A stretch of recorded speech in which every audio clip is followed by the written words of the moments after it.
Fique agora com uma palavra de Deus para abençoar sua vida. Um culto realizado na Igreja Assembleia de Deus, Catedral da Família, em Goiânia, Goiás.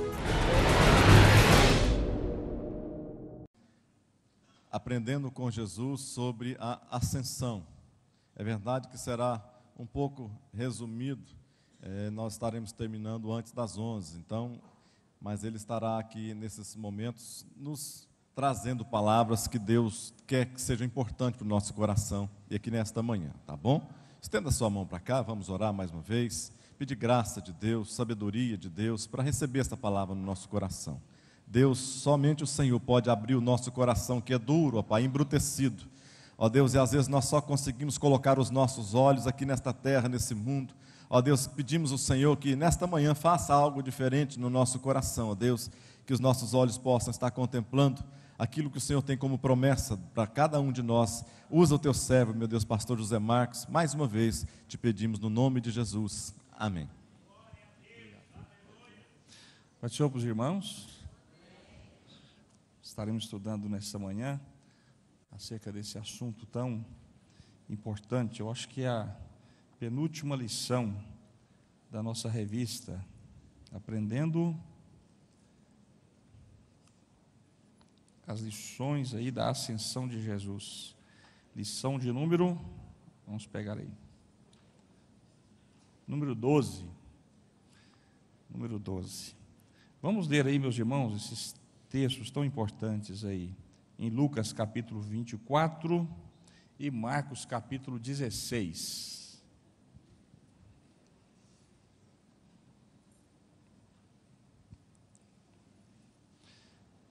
Lucas 24, versículo 49 ao 52. Os textos estão aí na revista.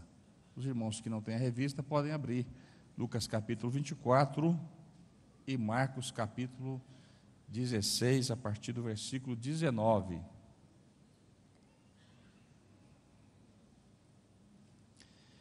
E eis que sobre vós envio a promessa de meu Pai. Ficai, porém, na cidade de Jerusalém, até que do alto sejais revestidos de poder. E levou-os fora até Betânia, e levantando as mãos, os abençoou. E aconteceu que, abençoando-os, ele se apartou deles e foi elevado ao céu. E adorando, eles tornaram com grande júbilo para Jerusalém. Agora Marcos capítulo 16, versículo 19 e 20. Ora, o Senhor, depois de lhes ter falado, foi recebido no céu e assentou-se à direita de Deus. E eles, tendo partido, pregaram por todas as partes, cooperando com eles o Senhor e confirmando a palavra com os sinais que se seguiram. Amém. Agora, também tem um texto muito importante do próprio Lucas. Lucas, esse médico amado. Os médicos na antiguidade não eram só comprometidos com a medicina, mas com a história também. E Lucas usa 250 vocábulos gregos no Evangelho que nós não encontramos em nenhuma outra parte do Novo Testamento. E em Atos dos Apóstolos ele usa mais de 400 vocábulos gregos que nós também não encontramos em nenhuma outra parte do Novo Testamento. Ele escreve esses dois livros e os endereça a um amigo seu chamado Teófilo, que, segundo a tradição romana, morava em Alexandria, havia se convertido a Cristo e estava interessado em saber o que estava acontecendo na Palestina, especialmente através do ministério de Jesus. E Lucas, então, escreve esses dois livros maravilhosos. O Evangelho de Lucas é o mais cronológico que nós temos, por isso todos os filmes baseados na história de Jesus se fundamentam no Evangelho de Lucas, que não era discípulo de Jesus, mas estava assistindo tudo o que estava acontecendo ali. Depois de um tempo ele se converte e passa a ser o companheiro de Paulo e registra também este livro maravilhoso chamado Atos dos Apóstolos. Então, em Atos, ele vai registrar também esse fato tão interessante aí no capítulo 1. Atos, capítulo 1.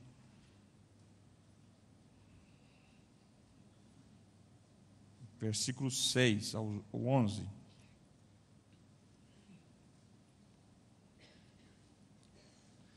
Então os que estavam reunidos lhe perguntaram: Senhor, será este o tempo em que restaures o reino a Israel? Respondeu-lhes: Não vos compete conhecer tempos ou épocas que o Pai reservou pela sua exclusiva autoridade. Mas recebereis poder ao descer sobre vós o Espírito Santo, e sereis minhas testemunhas, tanto em Jerusalém como em toda a Judéia e Samaria e até os confins da terra. Ditas estas palavras, foi Jesus elevado às alturas, à vista deles, e uma nuvem o encobriu dos seus olhos.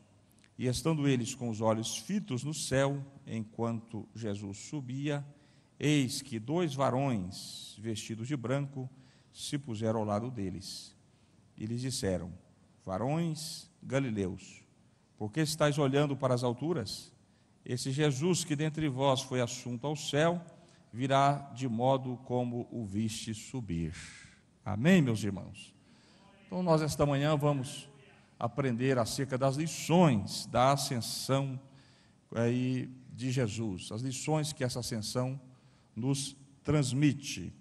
É bem verdade, meus irmãos, que a ascensão de Jesus, ela não se destaca tão acentuadamente nas páginas da Bíblia como a ressurreição. A ressurreição é um assunto muito mais enfatizado do que a sua ascensão.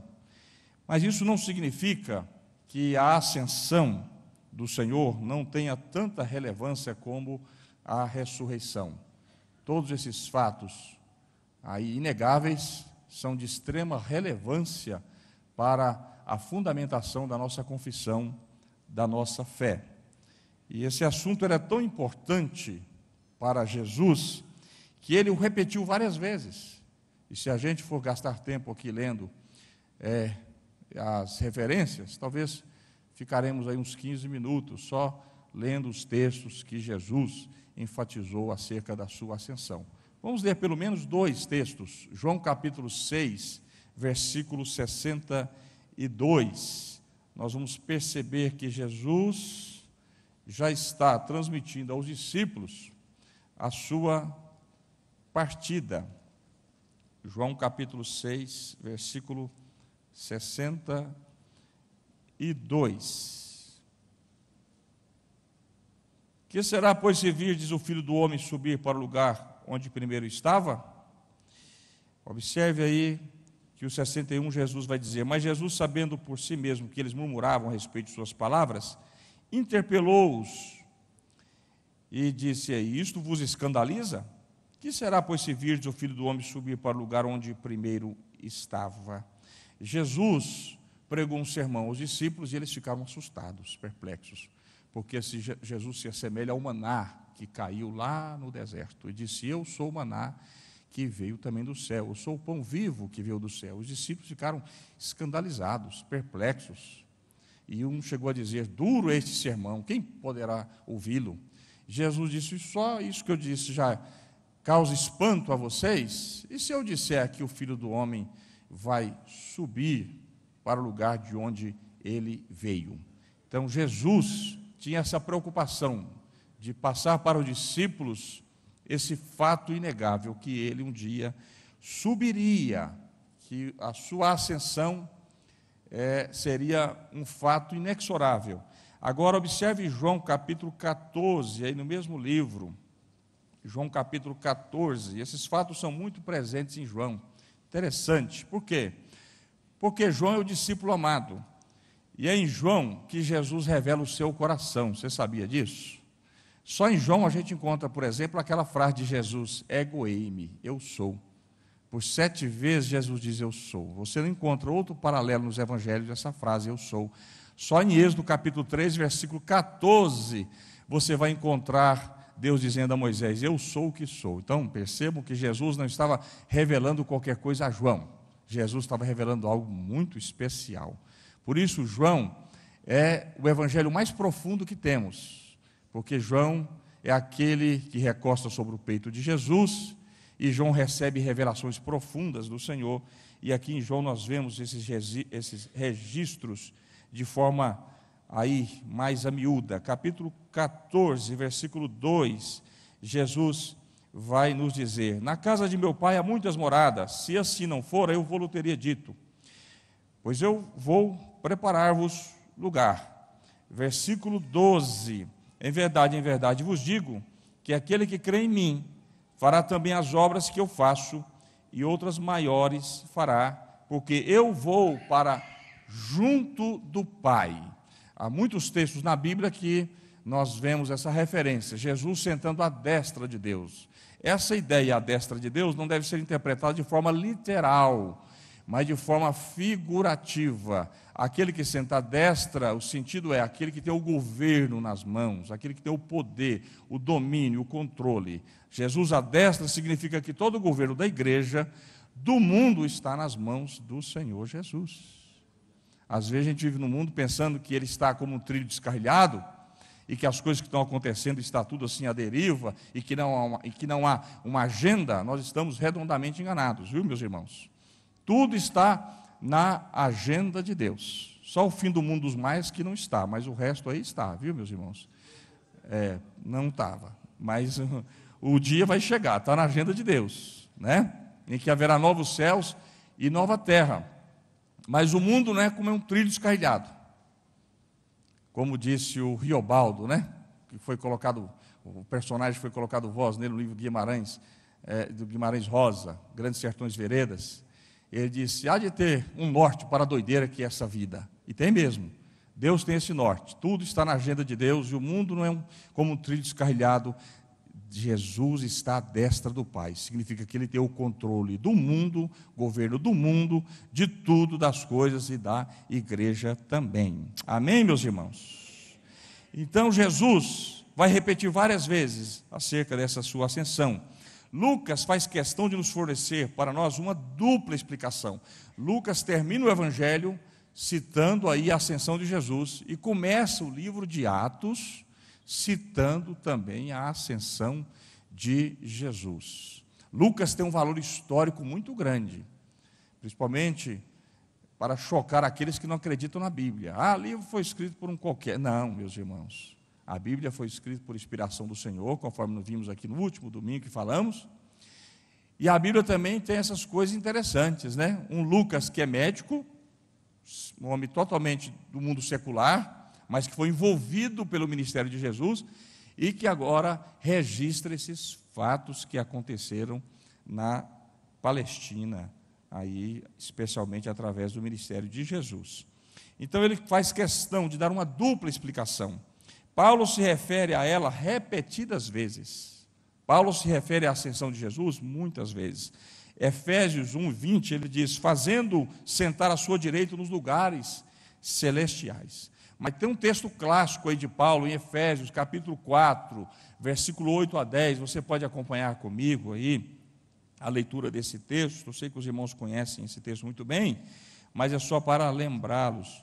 Capítulo 4, versículo 8 ao 10 da carta do apóstolo Paulo aos Efésios. Ele diz: por isso diz, quando ele subiu às alturas, levou cativo o cativeiro e concedeu dons aos homens. Ora, o que quer dizer subiu, senão também havia descido até as regiões inferiores da terra? Aquele que desceu é também o mesmo que subiu acima de todos os céus, para encher todas as coisas. Esse é um texto muito complicado que Paulo vai citar, né, que os teólogos se debatem aqui em cima desse texto, discussões acaloradas, mas o que eu quero aqui tirar para nós nesta manhã é esta verdade que Paulo vai reafirmar. Ele subiu, aquele que desceu, subiu e está sentado à direita do Pai. Paulo também, lá na primeira carta a Timóteo, capítulo 3, versículo 16, nós temos ali uma doxologia. O que é doxologia? É um hino cantado, e esse hino foi cantado durante muitos anos, aí do período da igreja primitiva. E interessante, meus irmãos, que Paulo canta esse hino cometendo uma enorme digressão. O que é digressão? É a pessoa pensar num raciocínio e de repente tomar outro rumo, tomar outro raciocínio. Paulo está dando recomendações ao jovem pastor obreiro, e eu acho que o Espírito Santo visita ele de forma muito profunda e poderosa, e ele começa a cantar esse hino a Cristo. E nesse hino, ele diz que Jesus foi recebido na glória. Observe aí, primeira carta de Paulo a Timóteo, capítulo 3, versículo 16 a seguir. Ele diz: evidentemente, grande é o mistério da piedade. Essa palavra misterion, Paulo usa ela cerca de 22 vezes. Havia muitas religiões de mistério. E para Paulo o mistério não era algo que estava escondido, enigmático. Ele diz: olha, o mistério já foi revelado, o mistério é Cristo. E ele diz: aquele que foi manifestado na carne, foi justificado em espírito, contemplado por anjos, pregado entre os gentios, crido no mundo e recebido na glória. Então Jesus foi assunto ao céu. Salmo 24 vai dizer: levantai, ó portas, as vossas cabeças. E interessante que um grande hermeneuta, um padre que viveu aí no século XIX, chamado Luiz Schock, escreveu a Bíblia O Peregrino. O pastor Roberto Carvalho deve ter essa Bíblia em casa. A Bíblia O Peregrino foi um dos maiores estudiosos dos Salmos. Se for o primeiro hermeneuta aí dos Salmos que nós temos na Bíblia, ele faz uma transposição cristã do Salmo 24, e ele vai dizer que aquele salmo ali é realmente um salmo cristão, e fala acerca do Messias, porque lá vai dizer: levantai, ó portas, as vossas cabeças, levantai, ó entradas eternas. Por quê? Porque está vindo aí o Rei da Glória. Você pode imaginar, meus irmãos, esse momento? Será que você pode dar asas aí à imaginação e imaginar os anjos enfileirados ali, todos na porta do céu, esperando logo os que desceu e agora o Cristo que vai subir? Você pode imaginar uma coisa dessa? Ele está vindo. Que jeito que ele está vindo? Está vindo com um corpo. Ele desceu o seu corpo, mas ele está vindo com um corpo. Que corpo é esse? Não tem aqui nenhum corpo aqui na glória, mas ele está vindo com um corpo especial. Aleluia. Mas tem alguma coisa parecida aqui no céu? Não, não tem nada parecido, é um corpo único, e ele está vindo aí, o Logos, o Filho está vindo, e ele está subindo com o corpo glorificado, e aí um anjo diz: levantai, ó portas, as vossas cabeças, levantai, ó entradas eternas, porque está vindo o Rei da Glória. Quem é este, o Rei da Glória? O Senhor dos Exércitos, Ele é o Rei da Glória. Quem é ele? Aquele que desceu sozinho e pisou o lagar, o único digno de desatar o quinto selo.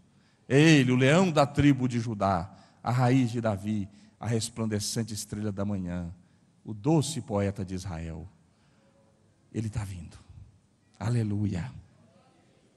A epístola aos Hebreus chama a nossa atenção para o seu significado, para o significado da ascensão de Jesus. Muitos são os significados.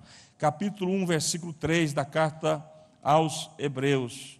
Os irmãos devem observar, quando ler aos Hebreus, que o autor está escrevendo a irmãos que haviam se convertido a Cristo e estavam querendo voltar para o judaísmo, especialmente os judeus, que estavam dando uma olhada assim no cristianismo: a coisa não está ficando boa não. A gente já tinha uma religião legalizada, estava tudo acertadinho, a gente não era perseguido pelo império, agora a gente passou a ser cristão, passou a sofrer, perseguido, correndo o risco de morte, de ser trucidado. A gente vai retornar.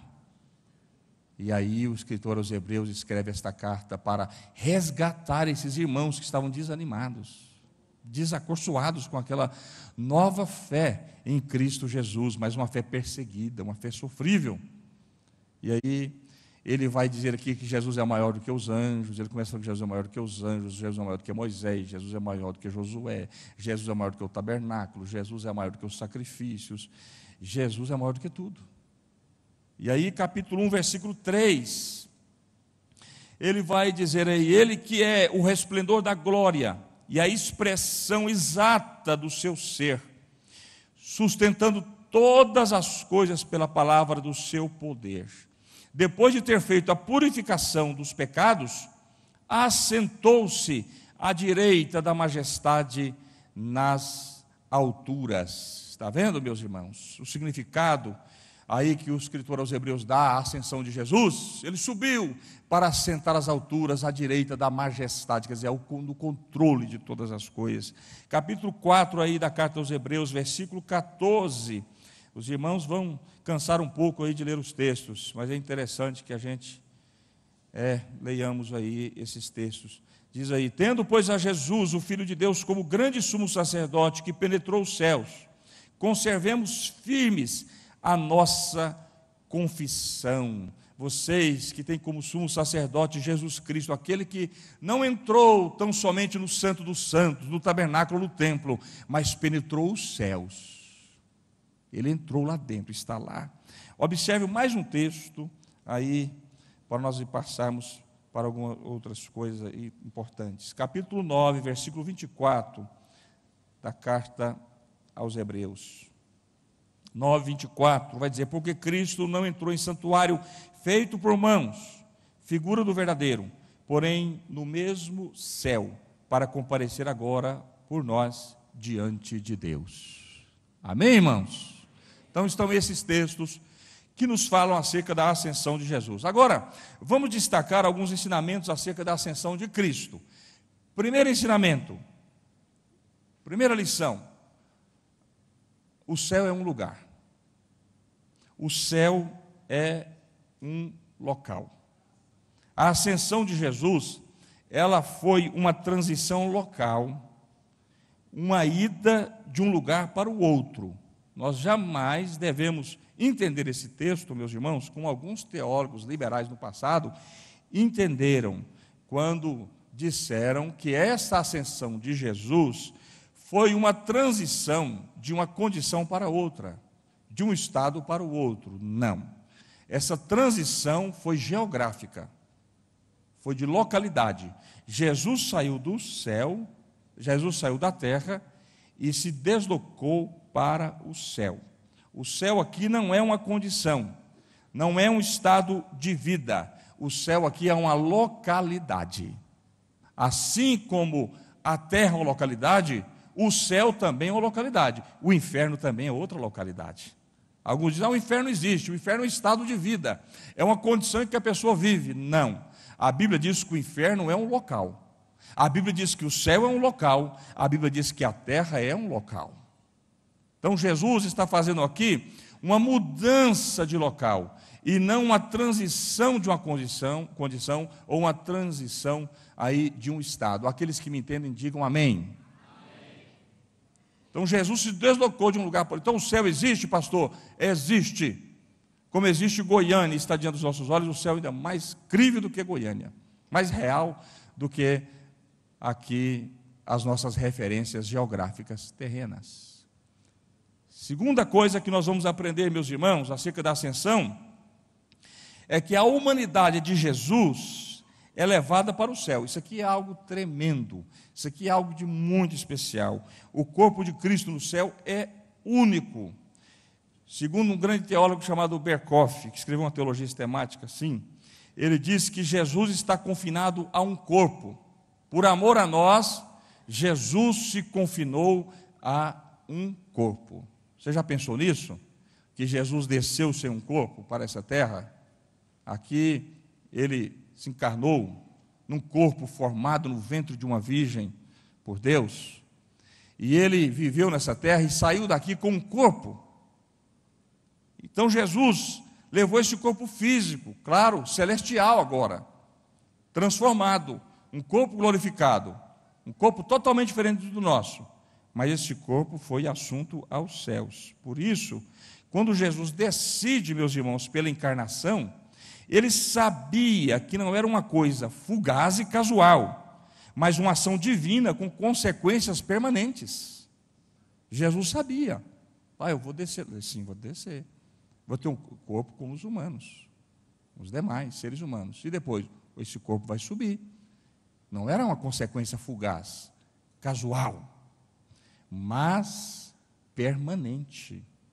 Jesus está com esse corpo lá na glória. Pastor, mas um corpo não pode ocupar dois lugares ao mesmo tempo, segundo a física. Jesus deixou então de ser onipresente? Meus irmãos, a gente não pode discutir aí as categorias divinas com categorias terrenas, né? Alguém disse um dia para mim: pastor, eu não creio na Bíblia, porque a Bíblia é cheia de histórias fantasmagóricas. Ela usou essa expressão. Aí eu disse para a pessoa: se eu disser para você que você consegue levantar uma pedra de 1 tonelada com o dedo?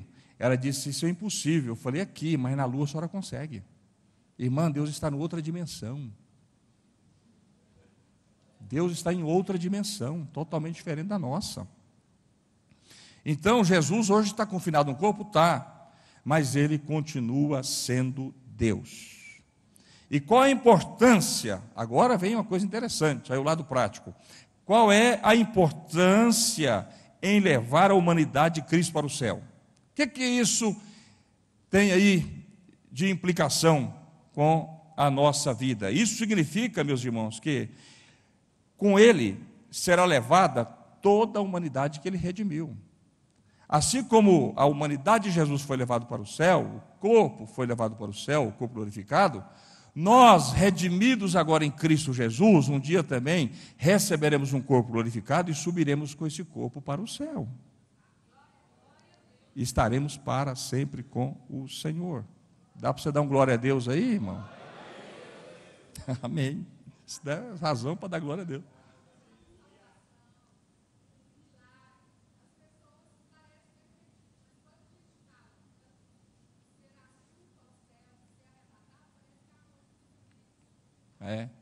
Mas muitas pessoas tiveram muita dificuldade, né? Até alguns teólogos disseram, olha, esse é o texto mais difícil de Paulo, quando Paulo fala que a terra vai dar conta do corpo, e esse corpo vai ser glorificado. É uma parte teológica difícil, mas, meus irmãos, o Deus que fez o ser humano do pó da terra vai ter alguma dificuldade de tirar a gente de onde a gente estiver? Com um sopro, Ele deu oxigênio para todos nós. Você sabia que você faz parte? Nós estamos usando o mesmo sopro? Interessante que Deus não fez a segunda pessoa e soprou de novo no nariz. Não. Deus soprou em uma só narina e deu fôlego de vida para toda a raça humana. Mais uma razão para a gente viver unido, sabe por quê? Porque a gente faz parte do mesmo sopro, sabia? Mesmo sopro. A gente vive em unidade. Deus não soprou duas vezes, soprou só uma. Então esse Deus, Ele é todo poderoso, suas categorias são diferentes das terrenas. E aí a gente vai partir para a terceira lição aí sobre a ascensão. A ascensão de Jesus, meus irmãos, ela é também um fim de um capítulo e o começo de outro. Interessante isso aqui. A ascensão de Jesus é o fim de um capítulo e o começo de outro. A Bíblia nos diz que durante 40 dias após a ressurreição, Jesus esteve se manifestando entre os discípulos. Você sabia disso? Que durante 40 dias após a ressurreição, Jesus ficou aparecendo aqui e acolá, com este corpo, e Ele comia. Teve um momento lá que Ele comeu junto com os discípulos. Não sei como essa comida se metabolizou no organismo dele, esse corpo glorioso, mas Deus. Pastor, onde está esse? Tem gente que não sabe onde está esse texto, onde fala que Jesus ficou 40 dias ainda na terra. Atos capítulo 1, versículo 3. Olha, observe aí esse texto. Vamos ler, porque algumas pessoas aqui ainda são novas convertidas e não sabem onde estão esses textos, e é importante, porque eles fundamentam a nossa fé cristã. Você sabia que a ascensão de Jesus está no nosso credo? Está no nosso credo. Eu creio na encarnação, na morte, na ressurreição e na ascensão de Jesus. Está no nosso credo. O que é o credo? O que significa credo? Eu creio. Então o que a gente crê? A gente crê na ascensão de Jesus. Então esses textos são importantes. Capítulo 1, versículo 3. A estes também, depois de ter padecido, se apresentou vivo, com muitas provas. Olha o que Lucas vai dizer. Com muitas provas, não foram algumas não, viu? Muitas provas incontestáveis. Aparecendo-lhes durante 40 dias e falando das coisas concernentes ao reino de Deus. Então Jesus esteve se manifestando entre os discípulos durante esse período após a sua ressurreição. Durante este período, Jesus aparecia e desaparecia, como foi no caso dos discípulos no caminho de Emaús. Lembram que Jesus andou com eles? Depois Jesus ficou, vou ficar partindo o pão. Quando Jesus parte o pão, eles percebem que é Jesus, Jesus desaparece. Agora, meus irmãos, na ascensão, nós vemos algo definitivo. Quando Jesus foi subindo e as nuvens o escondendo, ele estava ali, como dizendo, minha missão na terra foi cumprida. A obra foi consumada. Veio aí um fim decisivo. Vocês já não mais me verão à antiga maneira. Vocês já não mais me verão do antigo modo. Começa-se agora outro capítulo, termina-se um capítulo. E agora a história toma uma nova dimensão. Amém, irmãos? A ascensão significa isso. Durante aquele período, Jesus ficou aparecendo e desaparecendo. Mas quando ele subiu, ele estava dizendo: olha, findou-se um capítulo, iniciou-se outro, e agora vocês não me verão mais da mesma maneira. Agora eu sou o Cristo celestial. Por isso que agora, para Paulo, no caminho de Damasco, ele aparece como uma luz imarcessível, tão forte que Paulo fica cego. Na mesma hora. Por isso que agora lá em Apocalipse, capítulo 1, ele aparece a João, e João fica tão, meus irmãos, impactado, que ele cai no chão como morto. E ele, acho que começa a imaginar, não é o mesmo Jesus que eu tive a oportunidade de deitar sobre o peito dele. Não é mais o mesmo, não é, ele é diferente. Ele é totalmente diferente. O seu rosto é como o sol na sua maior força. Seus cabelos são como a lã branca. Seus pés são como latões reluzentes, ou como latão reluzente aí numa fornalha. A sua voz é como voz de uma cachoeira, é como voz de muitas águas. E João diz: eu quando vi, caí como morto aos seus pés. Então, quando Jesus subiu, Jesus está dizendo: findou um capítulo, começa-se outro. Vocês não me verão mais do mesmo jeito. Agora eu sou o Cristo ressurreto, ascendido ao céu, glorioso, celestial, todo-poderoso. É por isso que os discípulos voltaram animados, meus irmãos, quando viram Jesus sendo assunto ao céu. Olha aí Atos capítulo 24, versículo 50. Que texto tão precioso esse, meus irmãos. Como é precioso a gente ter esses textos nas nossas mãos, não é verdade? Quantas pessoas gostariam de carregar uma Bíblia e de ter textos tão maravilhosos como estes? Olha o que esse texto vai dizer. Capítulo 24, versículo 50. Aí no momento da ascensão, então os levou para Betânia. Onde era Betânia? Encostadinho em Jerusalém. O monte ficava ali no meio, entre Jerusalém, bem encostado. Região metropolitana, podemos dizer assim. E erguendo as mãos, meus irmãos, você sabia que é a primeira vez que Jesus ergue as mãos para abençoar os discípulos? Primeira vez. Jesus ergueu as mãos para abençoar os discípulos. Por que Jesus faz isso? Porque Jesus é o sacerdote. Número 6, 23 diz que o sacerdote abençoava o povo. Jesus, como sacerdote, está abençoando o povo. E agora eles foram abençoados. E o versículo 51 diz: aconteceu que enquanto os abençoava, ia se retirando deles, bem devagarzinho, a gente tem ideia aqui, né? Porque Jesus estava já como dizendo: eu estou com saudade de vocês, eu quero voltar logo, para que onde eu estiver vocês estejam também. E os discípulos lá em Atos, o texto nos diz que eles ficaram olhando, fitos em Jesus, como se estivesse dizendo também: nós já estamos com saudade do Senhor, volta logo para o nosso coração. E aí, já viram aqueles olhares compridos, assim, quando o filho vai viajar, hein? Ou o filho vai mudar, vai fazer alguma viagem, vai ficar um bom tempo, você fica olhando com o olhar comprido, de pai e de mãe. Aqui está Jesus com o olhar comprido e os discípulos também, e ele sendo elevado. E olha o versículo 52. Então eles, adorando-o, voltaram para Jerusalém, tomados de grande júbilo. Sabe o que os discípulos, meus irmãos, quando viram aquele espetáculo, né, parecia um filme de Spielberg, né? Jesus subindo da terra, que negócio aquele. Os discípulos ficaram tão motivados, tão alegres, disseram: a gente não faz parte do time da 3ª divisão, a gente subiu, né? Junto com ele também. Nem da 2ª divisão, nós não somos mais de Vila Nova, agora somos do Goiás, né? E eles voltaram animados. O pastor de Salmo não gostou da analogia. Mas eles voltaram animados, meus irmãos. Por quê? Porque a fé deles é algo muito crível, muito forte, baseado em convicções, em certezas. Ele subiu diante dos nossos olhos. Isso aí é impressionante, não é não? O Dr. Chay um dia me contou uma história que eu achei assustadora. Eu só acreditei porque foi ele que falou, né?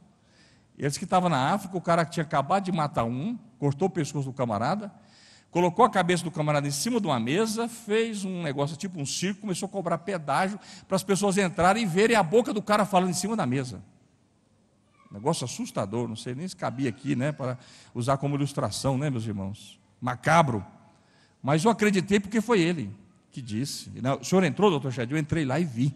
Paguei e vi a boca do camarada falando.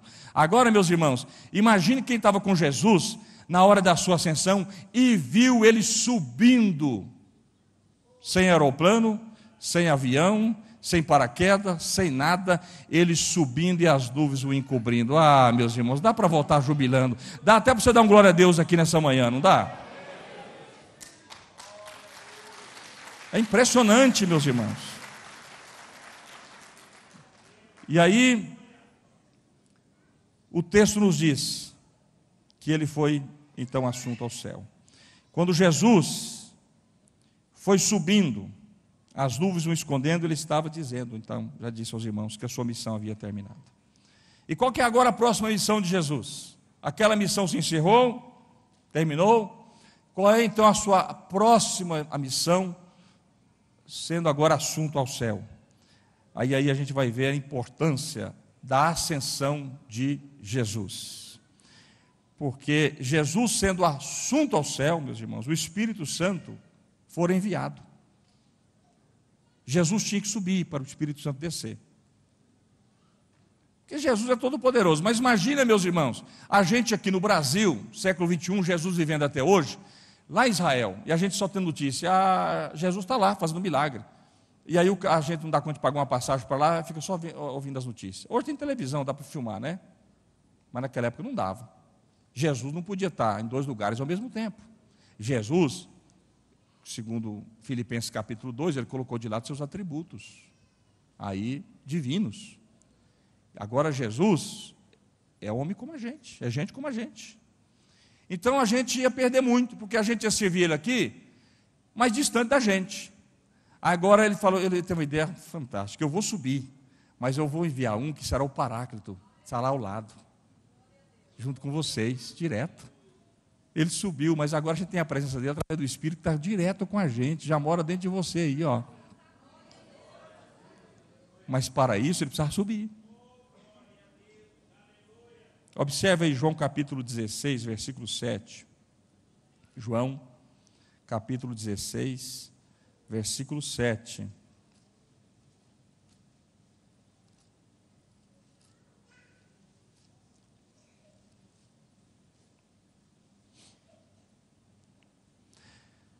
Mas eu vos digo a verdade, convém-vos que eu vá, porque se eu não for, o Consolador não virá para vós outros.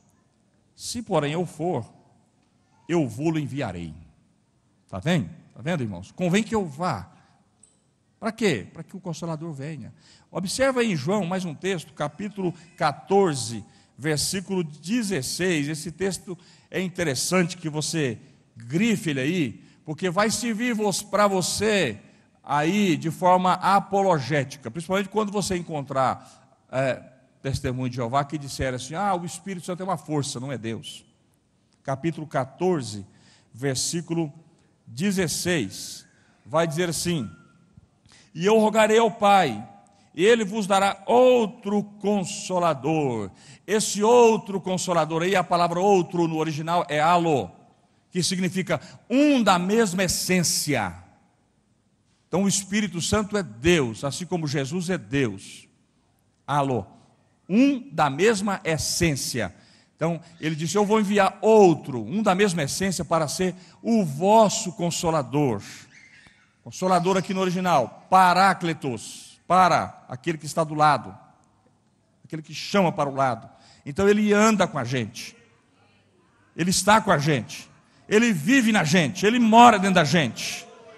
Aleluia! Jesus subiu, mas nós não estamos órfãos. O Consolador está conosco e vai estar até a volta de Jesus e para sempre conosco. Amém, meus irmãos? Aleluia. Então a ascensão de Jesus possibilitou que Cristo enviasse o Espírito Santo em seus vários ofícios específicos. Quais são os ofícios do Espírito Santo? Primeiro, ele é agente para completar a revelação de toda a verdade. Você sabia disso? Que Jesus não revelou toda a sua verdade aos discípulos. Jesus viu, não, vocês não estão prontos para tomar caldo grosso, tomar mocotó, não. Vocês estão ainda imaturos, tem que tomar leitinho por enquanto. Eu não posso revelar alguma coisa para vocês. Mas o Espírito Santo, o Consolador que eu enviar, ele vai estar revelando aí passo a passo tudo a vocês. Que coisa impressionante. Jesus precisa subir, está vendo?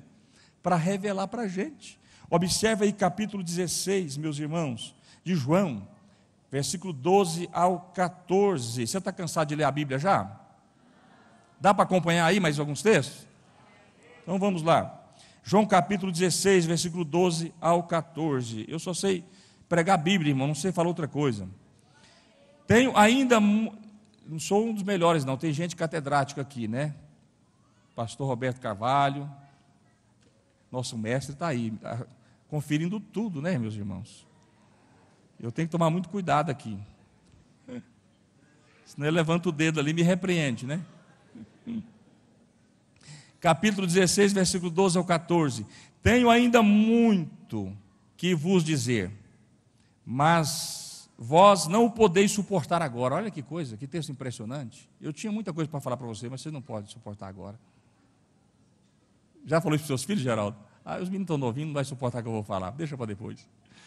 Jesus falou isso para os discípulos, e versículo 13 ele vai dizer: quando vier, porém, o Espírito da verdade, ele vos guiará a toda a verdade, porque não falará por si mesmo, mas dirá tudo o que tiver ouvido e vos anunciará as coisas que hão de vir. Olha a importância da ascensão de Jesus. O Espírito vai vir para revelar verdades para nós na caminhada cristã, produzindo em nós maturidade espiritual. Como agente, meus irmãos, aí ele também veio para convencer os homens de que precisam do perdão dos pecados. Capítulo 16, versículo 8 e 9. Já estou quase terminando.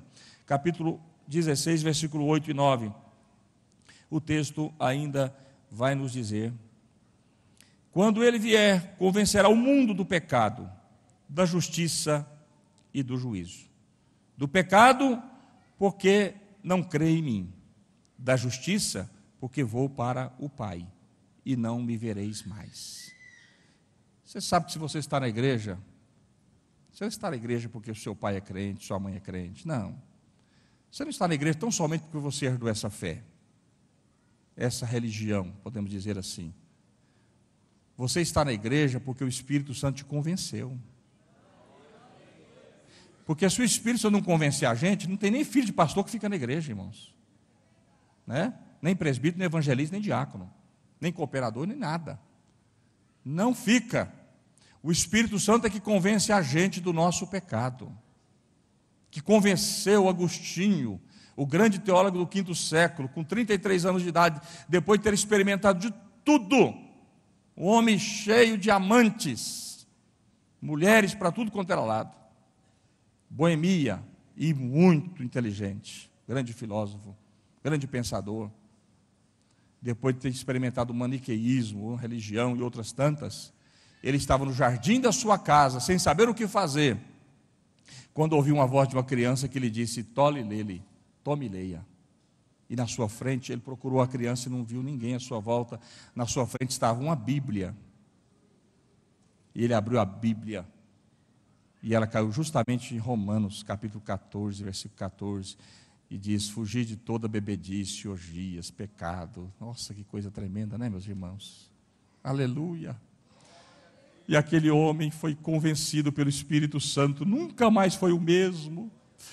Tanto é que a sua história nos diz que um dia ele apareceu em Milão, depois de muitos anos, foi o grande professor de retórica em Milão, e o dia que ele apareceu em Milão, uma das suas amantes correu atrás dele, gritando: Agostinho, Agostinho, e ele diz: eu não me ousei responder nenhuma palavra, e ela continuou gritando: Agostinho, Agostinho, é você?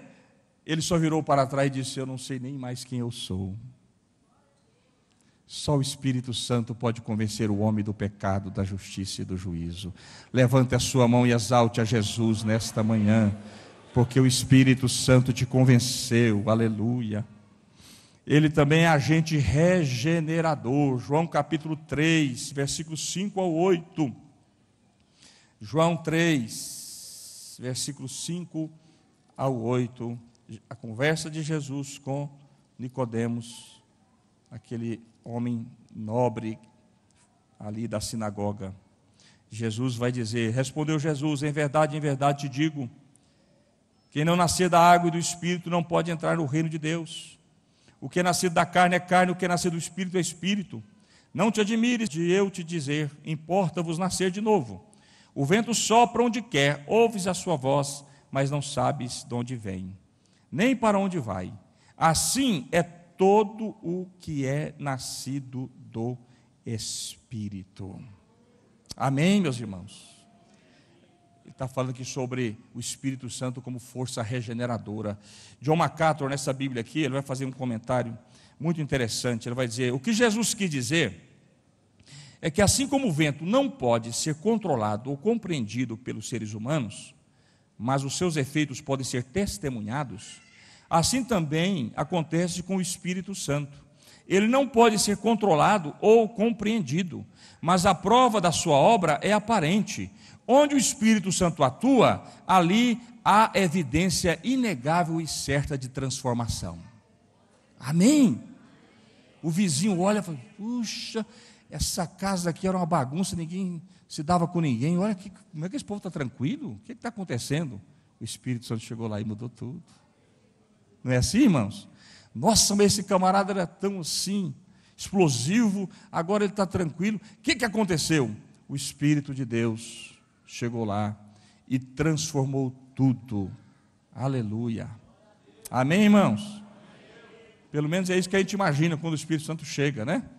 É que tudo realmente é transformado, porque ele é agente regenerador. O Espírito Santo desceu na ascensão de Jesus para ser também nosso o quê? Intercessor. Você sabia que a gente não sabe como orar às vezes? E às vezes a gente passa por tantas angústias e lutas que não encontramos nem palavras, foge as palavras, os vocábulos. Eu já passei por situações que eu apenas gemia na presença de Deus, só chorava. Mas o Espírito Santo pega esse choro, essas lágrimas, esses gemidos, traduz tudo e intercede para nós aí diante do Pai. Amém? Observe em Romanos capítulo 8, versículo 26 e 27. Eu prometo aos irmãos que é o penúltimo texto que eu vou estar lendo, e depois leremos só mais um, e encerraremos, porque tem um evento também importante aqui. Romanos capítulo 8, versículo 26 e 27, nos diz assim: também o Espírito, semelhantemente, nos assiste em nossa fraqueza, porque não sabemos orar como convém, mas o mesmo Espírito intercede por nós sobremaneira, com gemidos inexprimíveis. E aquele que sonda os corações sabe qual é a mente do Espírito, porque segundo a vontade de Deus é que ele intercede pelos santos. A gente não sabe orar, na nossa fraqueza não sabe pedir, mas o Espírito Santo que foi nos dado, depois da ascensão de Jesus, intercede por nós. E para terminarmos, o Espírito Santo, ele é agente para unir os cristãos em uma eclésia universal. Você sabia que a Igreja de Cristo Jesus é a única agência terrena que coloca todos os homens em pé de igualdade? Todos. E é o Espírito Santo que faz isso. Aqui não tem maior e menor. Aqui o grande é Jesus. Aqui não tem um mais importante do que o outro. Aqui todos são iguais. Todos são iguais. E o Espírito Santo que faz isso. Eu já li esse texto com os irmãos e eu vou fazer questão de lê-lo novamente. Abra aí Atos capítulo 13. Agora é Atos mesmo, viu, irmãos? Atos 13, versículo 1. Olha que coisa interessante era esta igreja de Antioquia, meus irmãos. Que coisa impressionante. Interessante, meus irmãos, que na era 40, no ano 40 da era cristã, as portas da igreja de Jerusalém fecharam as portas, por causa do judaísmo, do legalismo muito forte. E Deus transferiu todo o centro missionário para a cidade de Antioquia. Havia, nos dias de Paulo, 16 cidades ali no Império Romano com o nome de Antioquia, mas essa era a principal, com 800 mil habitantes. Acho que era a terceira ou segunda cidade do Império Romano. Essa cidade aqui tinha algumas ruas que tinha até luz, como é que diz? Luz pública, iluminação pública. Tinha ruas com iluminação pública. Talvez igual de Goiás Velho, aquele foguinho lá, mas tinha. Então, meus irmãos, Paulo e Barnabé foram para essa cidade. Barnabé foi enviado para Antioquia. Barnabé disse: eu não posso ir sozinho. Paulo estava 14 anos recluso, estudando a Bíblia, bem quietinho, porque a primeira vez que ele foi pregar em Damasco, deu um problema muito grande, os discípulos quase morreram. Ele falou: preciso estudar mais a Bíblia e preparar mais um pouco. E depois ele quis ser pastor em Jerusalém. Deus não, falou: não quero que você seja pastor não, vai embora, tem gente melhor do que você aqui. E ele foi para o deserto da Bíblia. Você já imaginou quando Deus manda o pastor embora? Aí é complicado, não é verdade? E Deus manda o Paulo embora.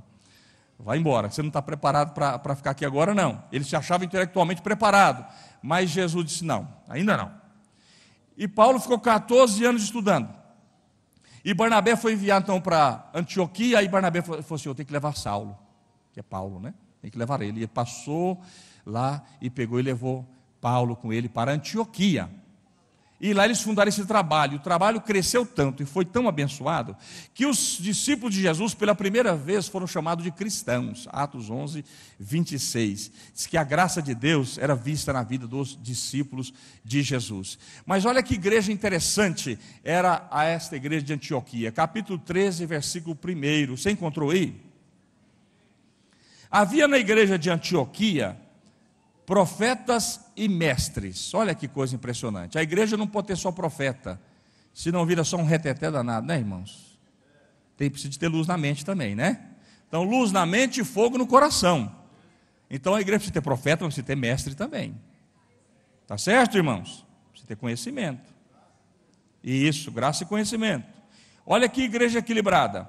Havia na igreja de Antioquia um homem chamado Barnabé. O que é isso? Um ex-rico. Um homem que vendeu tudo e deu aos pobres. Aliás, e colocou aos pés dos discípulos também. Havia também o Simeão, por sobrenome Níger. A Bíblia aqui, meus irmãos, é muito simpática, viu?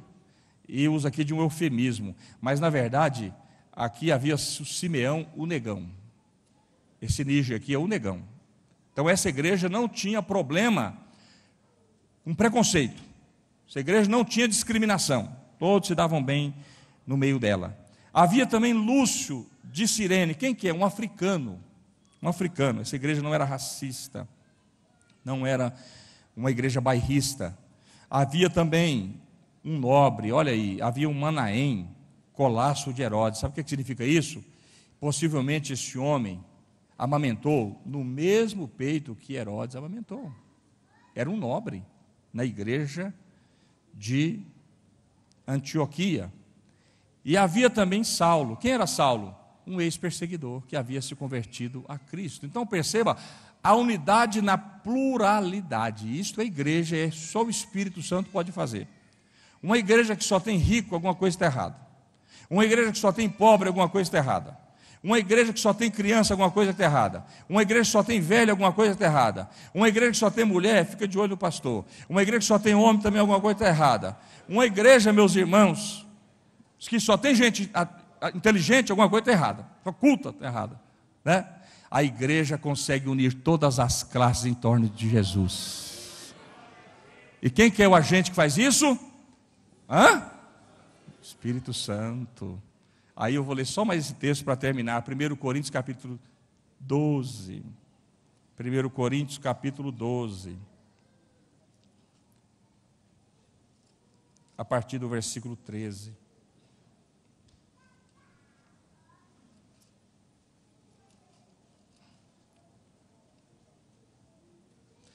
1 Coríntios capítulo 12, a partir do 13, diz assim: pois em um só Espírito, todos nós somos batizados em um corpo, olha só, em um só Espírito, quer judeus, quer gregos, quer escravos, quer livres, e a todos nós foi dado beber de um só Espírito. Olha aí, meus irmãos, é um Espírito Santo, um só. Porque também o corpo não é um só membro, mas muitos. Se disser o pé, porque não sou mão, não sou do corpo, nem por isso deixa de ser do corpo. Se o ouvido disser, porque não sou olho, não sou do corpo, nem por isso deixo de ser. Então aí Paulo vai trabalhar essa ideia do corpo, os membros, cada um precisando um do outro, dependendo um do outro. E quem faz esses ligamentos, meus irmãos? Essa unidade? O Espírito. E você sabe qual é a parte mais importante do corpo? Não. É aquela que está doente, porque quando o corpo, pode ser uma unha que está doente, todo o corpo se volta ali para, na verdade, restaurá-lo. Então a parte mais importante do corpo é aquela que está doente. Os médicos aqui que dizem, né? Então, meus irmãos, o Espírito Santo é que faz isso em nós, nos une em Cristo Jesus. O Espírito Santo não foi dado para ser adorado. Tem gente que adora o Espírito Santo, nada contra. Mas você sabia que o papel do Espírito Santo é jogar luzes em Jesus? O Espírito Santo veio para glorificar o nome de Jesus, assim como a igreja, e levar toda a igreja, todos os crentes, a glorificar a Jesus. Todas as luzes da ribalta voltadas para Jesus, autor e consumador da nossa fé. Aquele que foi assunto ao céu, está à direita do Pai. O governo, o comando, o domínio, o controle de todas as coisas estão nas suas mãos, para todos sempre. Amém. Participe da programação da Igreja Catedral da Família. De segunda a sexta-feira, às 6:30 da manhã, Oração de Davi. Segunda, a partir das 14h30, Manancial Feminino, onde mulheres são restauradas e abençoadas por Deus. Segunda, a partir das 19h30, venha estudar Teologia com IBCAF, Instituto Bíblico da Catedral da Família. Terça-feira, às 19h30, venha ser um intercessor na Escola de Intercessão. Quarta-feira, às 19h30, culto de ensino da Palavra de Deus. Quinta-feira, às 20 horas, reunião dos adolescentes, Geração Daniel. Sábado, muito louvor e adoração com a juventude animada da Igreja Catedral da Família. Sábado, às 20 horas, Projeto Recomeçar. E domingo, às 9 horas da manhã, participe com sua família da Escola Bíblica Dominical. E domingo, às 18 horas, grande culto de celebração a Deus.